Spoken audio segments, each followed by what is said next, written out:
Now let's get you some perspective on the Expo's opening. I'm joined in the studio by Sean Ding, co-founder and CEO of G-Risk, a macro data and analytics platform. Sean, welcome back to the show, a friend of the show. First of all, your reaction to President Xi's speech, which of course comes at an auspicious time. Sure. Nathan, I think the key word here in President Xi's speech is policy continuity.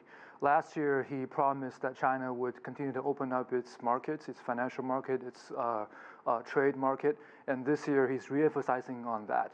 And he even went further by actually giving out the numbers in terms of the initiatives that was promised last year and was delivered this year. I think the number was 98 bilateral or multilateral agreements signed last year, and 23 have already come to fruition this year. The rest are being followed up on. So he's being very specific about China living up to its promise and the promise of continuing to open up.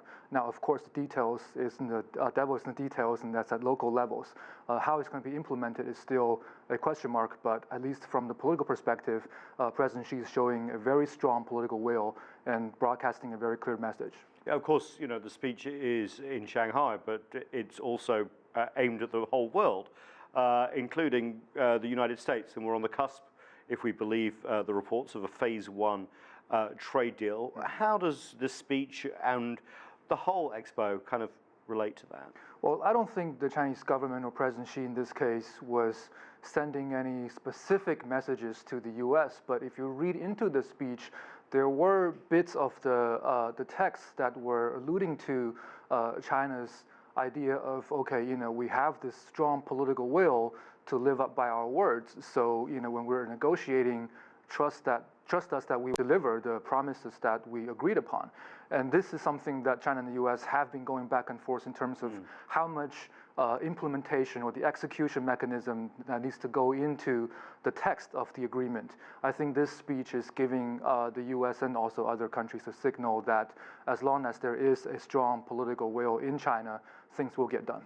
Because French President Macron kind of pushed President Xi and said, look, live up to your commitments. And China has been lowering tariffs on the rest of the world, or it's been hiring them reciprocally against the US. Is that basically what the message is? China's open for business with people we're not having trade wars with?